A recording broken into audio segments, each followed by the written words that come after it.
Hello, everybody. It's Cody at Cody's Reading Time. I'm back again with another story out of the Grimm Brothers fairy tale book, and this one's called The Story of the Youth Who Went Forth to Learn What Fear Was, a long title. If you enjoy my narrations, please subscribe. I upload new stories every single day, and there will always be something new to listen to. All right, let's get started in on this story. Here we go. A certain father had two sons, the eldest of who was smart and sensible, and could do everything, but the younger was stupid and could neither learn nor understand anything. And when people saw him, they said, "There's the fellow who will give his father some trouble."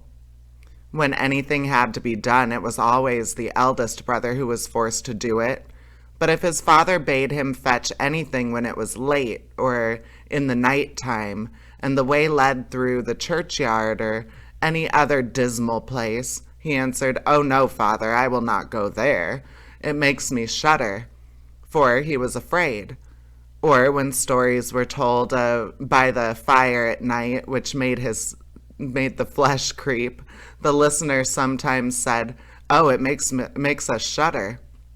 The younger sat in a corner and listened with the rest of them, and could not imagine what they could mean. "They are always saying, 'It makes me shudder, it makes me shudder.' It does not make me shudder," thought he. "That too must be an art of which I understand nothing." Now it came to pass that his father said to him one day, "Hearken to me, you fellow in the corner there. You are growing tall and strong, and you must, too, learn something by which you can earn your bread. Look how your brother works. But you do not even earn your salt." "Well, father," he replied, "I am quite willing to learn something. Indeed, if it could be but managed, I should like to learn how to shudder." "I don't understand that at all." The elder brother smiled when he heard that, and thought to himself, "Goodness, what a blockhead that brother of mine is. He will never be good for anything as long as he lives. He who wants to be a sickle must bend himself betimes." The father sighed and answered him, "You shall soon learn what it is to shudder, but you will not earn your bread by that." Soon after the sexton came to the house on a visit, and the father bewailed his trouble, and told him how his younger son was so backward in every respect that he knew nothing and learned nothing. "Just think," said he, "when I asked him how he was going to earn his bread, he actually wanted to learn to shudder." "If that be all," replied the sexton, "he can learn that with me. Send him to me, and I will soon polish him." The father was glad to do it, for he thought, "It will train the boy a little." The sexton, therefore, took him into his house, and he had to ring the church bell. After a day or two, the sexton awoke him at midnight, and bade him arise and go into the church tower and ring the bell. "You shall soon learn what shuddering is," thought he, and secretly went there before him. And when the boy was at the top of the tower and turned round, and was just going to take hold of the bell rope, he saw a white figure standing on the stairs opposite the sounding hole. "Who's there?" cried he, but the figure made no reply, and did not move or stir. "Give an answer," cried the boy, "or take yourself off. You have no business here at night." The sexton, however, remained standing motionless, that the boy might think he was a ghost. The boy cried a second time, "What do you want here? Speak, if you are an honest fellow, or I will throw you down the steps." The sexton thought, "He can't mean to be as bad as his words," uttered no sound, and stood as if he were made of stone. Then the boy called to him for a third time, and as that was also to no purpose, he ran against him and pushed the ghost down the stairs, so that it fell down the 10 steps and remained lying there in the corner. Thereupon he rang the bell, went home, and without saying a word went to bed and fell asleep. The sexton's wife waited a long time for her husband, but he did not come back. At length she became uneasy and wakened the boy and asked, "Do you know where my husband is? He climbed up the tower before you did." "No, I don't know," replied the boy, "but someone was standing by the sounding hole on the other side of the steps, and as he would neither give an answer nor go away, I took him for a scoundrel and threw him downstairs. Just go there and you will see if it was he. I should be sorry if it were." The woman ran away and found her husband, who was lying moaning in the corner and had a broken leg. She carried him down, and then, with loud screams, she hastened to the boy's father. "Your boy," cried he, "has been the cause of a great misfortune. He has thrown my husband down the steps so that he broke his leg. Take the good-for-nothing fellow out of our house." The father was terrified and ran thither and scolded the boy. "What wicked tricks are these?" said he. "The devil must have put them into your head." "Father," he replied, "do listen to me. I'm quite innocent. He was standing there by night like one intent on doing evil. I did not know who it was, and I entreated him 3 times either to speak or to go away." "Ah," said the father, "I have nothing but unhappiness with you. Go out of my sight. I will see you no more." "Yes, father, right willingly. Wait only until it is day. Then I will go forth and learn how to shudder, and then I shall, at any rate, understand one art which will support me." "Learn what you will," spoke the father. "It is all the same to me. Here are 50 tailors for you. Take these and go into the wide world, and tell no one from whence you come and who is your father, for I have a reason to be ashamed of you." "Yes, father, it shall be as you will. If you desire nothing more than that, I can easily keep it in mind." When the day dawned, therefore, the boy put his 50 tailors into his pocket and went forth on the great highway, and continually said to himself, if I could but shudder, if I could but shudder." Then a man approached who heard this conversation which the youth was holding with himself, and when he had walked a little farther to where he could see the gallows, the man said to him, "Look, there is a tree where 7 men have married the rope-maker's daughter, and are now learning how to fly. Sit down beneath it and wait till night comes, and you will soon learn how to shudder." "If that is all that is wanted," answered the youth, "it is easily done. But if I learn how to shudder as fast as that, you shall have my 50 tailors. Just come back to me early in the morning." Then the youth went to the gallows, sat down beneath it, and waited till evening came. And as he was cold, he lighted himself a fire. But at midnight the wind blew so sharply that in spite of his fire, he could not get warm. And as the wind knocked the hanging men against each other, and they moved backwards and forwards, he thought to himself, "If you shiver below the fire, how those up above must freeze and suffer." And as he felt pity for them, he raised the ladder and climbed up, unbound one of them after the other, and brought down all 7. Then he stoked the fire, blew it, and set them all around it to warm themselves. But they sat there and did not stir, and the fire caught their clothes. So he said, "Take care, or I will hang you up again." The dead men, however, did not hear, but were quite silent, and let their rags go on burning. At this he grew angry and said, "If you will not take care, I cannot help you. I will not be burnt with you." And he hung them up again, each in his turn, and he sat down by his fire and fell asleep. And the next morning the man came to him and wanted to have the 50 tailors, and said, "Well, do you know how to shudder?" "No," answered he, "how should I know? Those fellows up there did not open their mouths, and were so stupid that they let the old rags which they had on their bodies get burnt." Then the man saw that he would not get the 50 tailors that day, and went away. Such a youth has never come my way before. The youth likewise went on his way, and once more began to mutter to himself, "Ah, if I could but shudder, if I could but shudder." A wagoner who was striding behind him heard this, and asked, "Who are you?" "I don't know," answered the youth. Then the wagoner asked, "From whence do you come?"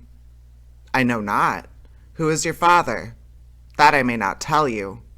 "What is it that you are always muttering between your teeth?" "Ah," replied the youth, "I do so wish I could shudder, but no one can teach me how." "Enough of your foolish chatter," said the wagoner. "Come, go with me. I will see about a place for you." The youth went with the wagoner, and in the evening they arrived at an inn where they wished to pass the night. Then at the entrance of the parlor the youth again said quite loudly, "If I could but shudder! If I could but shudder!"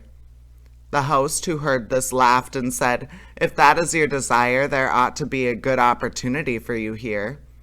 "Ah, be silent," said the hostess. "So many prying persons have already lost their lives. It would be a pity and a shame if such beautiful eyes as these should never see the daylight again." But the youth said, "However difficult it may be, I will learn it. For this purpose indeed have I journeyed forth." He let the host have no rest until the latter told him that not far from thence stood a haunted castle where anyone could very easily learn what shuddering was, if he would but watch in it for 3 nights. The king had promised that he who would venture should have his daughter to wife, and she was the most beautiful maiden the sun shone on. Likewise in the castle lay great treasures, which were guarded by evil spirits, and these treasures would then be freed, and would make a poor man rich enough. Already many men had gone into the castle, but as yet none had come out again. Then the youth went next morning to the king and said, "If it be allowed, I will willingly watch 3 nights in the haunted castle." The king looked at him, and as the youth pleased him, he said, "You may ask for 3 things to take into the castle with you, but they must be things without life." "Then," he answered, "then I ask for a fire, a turning lathe, and a cutting board with a knife." The king had these things carried into the castle for him during the day. When night was drawing near, the youth went up and made himself a bright fire in one of the rooms, placed the cutting board and the knife beside it, and seated himself by the turning lathe. "Ah, if I could but shudder," said he, "but I shall not learn it here either." Towards midnight he was about to poke his fire, and as he was blowing it, something cried suddenly from one corner. "Ah, meow! How cold are we!" "You fools," cried he, "what are you crying about? If you are cold, come and take a seat by the fire and warm yourselves." And when he had said that, 2 great black cats came with one tremendous leap and sat down on each side of him, and looked savagely at him with their fiery eyes.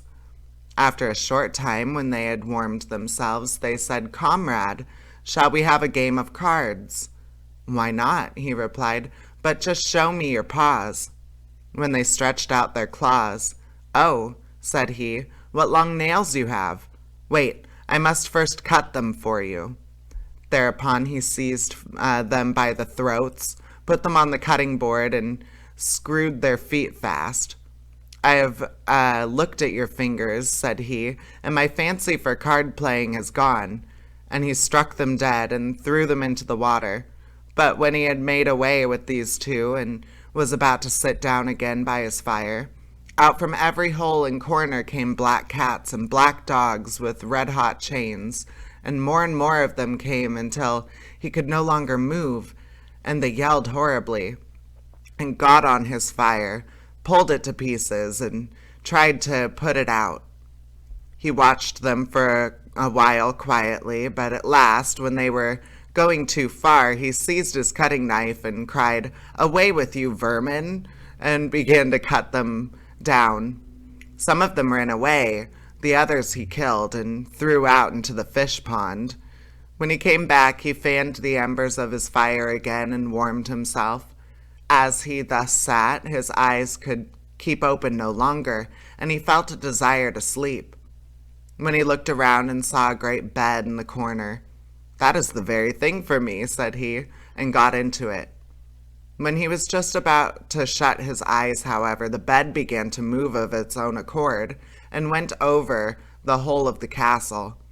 "That's right," said he, "but go faster."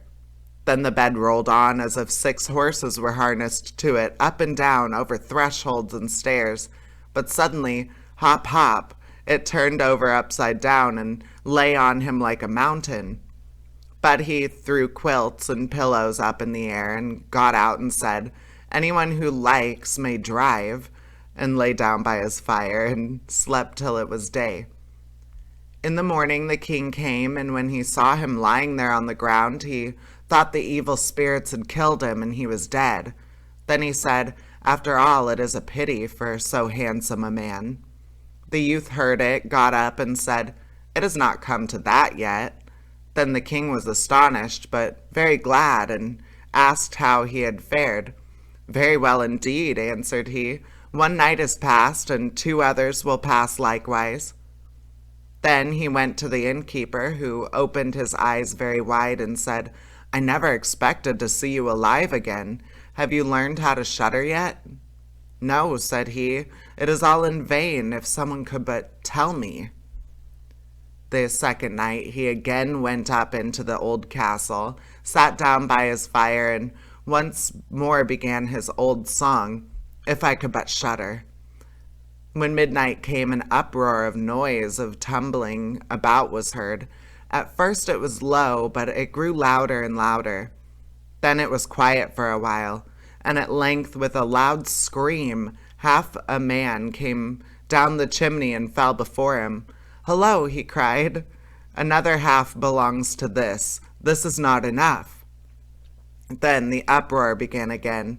There was a roaring and howling, and the other half fell down likewise. "Wait," said he, "I will just stoke up the fire a little for you." When he had done that and looked around again, the 2 pieces were joined together, and a hideous man was sitting in its place. "That is no part of our bargain," said the youth. "The bench is mine." The man wanted to push him away. The youth, however, would not allow that, but thrust him off with all his strength and seated himself again in his own place. Then still more men fell down, one after the other. They brought 9 dead men's legs and 2 skulls, and set them up and played at 9-pins with them. The youth also wanted to play and said, "Listen, you, can I join in?" "Yes, if you have any money." "Money enough," replied he, "but your balls are not quite round." Then he took the skulls and put them in the lathe and turned them till they were round. "There, now they will roll better," said he. "Hurrah, now we'll have some fun." He played with them and lost some of his money, but when it struck 12, everything vanished from his sight. He lay down and quietly fell asleep. Next morning the king came to inquire after him. "How has it fared with you this time?" asked he. "I've been playing at 9-pins," he answered, "and have lost a couple of farthings." "Have you not shuddered, then?" "What?" said he. "I have had a wonderful time, if I did but know what it was to shudder." The third night he sat down again on his bench and said quite sadly, "If I could but shudder." When it grew late, 6 tall men came in and brought in a coffin. Then he said, "Ha ha, that is certainly my little cousin who died only a few days ago." And he beckoned with his finger and cried, "Come, little cousin, come." They placed the coffin on the ground, but he went to it and took the lid off, and a dead man lay therein. He felt his face, but it was cold as ice. "Wait," said he, "I will warm you a little," and went to the fire and warmed his hand and laid it on the dead man's face, but he remained cold. Then he took him out and sat down by the fire and laid him on his breast and rubbed his arms that the blood might circulate again. As this also did no good, he thought to himself, "When 2 people lie in bed together, they warm each other," and carried him to the bed, covered him over, and lay down by him. After a short time the dead man became warm too, and began to move. Then said the youth, "See, little cousin, have I not warned you?" The dead man, however, got up and cried, "Now I will strangle you." "What?" said he. "Is that the way you thank me? You shall at once go into your coffin again." And he took him up, threw him into it, and shut the lid. Then came the 6 men and carried him away again. "I cannot manage to shudder," said he. "I'll never learn it here as long as I live." Then a man entered who was taller than all others and looked terrible. He was old, however, and had a long white beard. "You wretch," cried he, "you shall soon learn what it is to shudder, for you shall die." "Not so fast," replied the youth. "If I am to die, I shall have to have a say in it." "I will soon seize you," said the fiend. "Softly, softly, don't talk so big. I am as strong as you are, and perhaps even stronger." "We shall see," said the old man. "If you are stronger, I will let you go. Come, we will try." Then he led him by the dark passages to a smith's forge, took an axe, and with one blow struck an anvil into the ground. "I can do better than that," said the youth, and went to the other anvil. The old man placed himself near and wanted to look on, and his white beard hung down, when the youth seized the axe, split the anvil with one blow, and in it caught the old man's beard. "Now I have you," said the youth. "Now it is your turn to die." Then he seized an iron bar and beat the old man till he moaned and entreated him to stop, when he would give him great riches. The youth drew out the axe and let him go. The old man led him back into the castle, and in a cellar showed him 3 chests full of gold. "Of these," said he, "one part is for the poor, the other for the king, and the third is yours." In the meantime it struck 12, and the spirit disappeared, so that the youth stood in darkness. "I shall still be able to find my way out," said he, and felt about for a way out of the room, and slept there by his fire. Next morning the king came and said, "Now you must have learned what shuddering is." "No," he answered. "What can it be? My dead cousin was here, and a bearded man came and showed me a great deal of money down below, but no one told me what it was to shudder." "Then," said the king, "you have saved the castle, and shall marry my daughter." "That is all very well," said he, "but still I do not know what it is to shudder." Then the gold was brought up, and the wedding celebrated. But howsoever much the young king loved his wife, and however happy he was, he still said always, "If I could but shudder." Then the gold was brought up, and the wedding celebrated. But howsoever much the young king loved his wife, and however happy he was, he still always said, "If I could but shudder, if I could but shudder." And this at last angered her. Her waiting maid said, "I will find a cure for him. He shall soon learn what it is to shudder." She went out to the stream which flowed through the garden, and had a whole bucket full of gudgeons brought to her. At night, when the young king was sleeping, his wife was to draw the clothes off him and empty the bucket full of cold water with the gudgeons in it all over him, so that the little fishes would sprawl about him. Then he woke up and cried, "Oh, what makes me shudder so? What makes me shudder so, dear wife?" "Ah, now I know what it is to shudder." And that is the end of that story. I hope you enjoyed it. And please subscribe. I upload new stories every single day. There will always be something new to listen to. All right, take care, everybody. Bye-bye.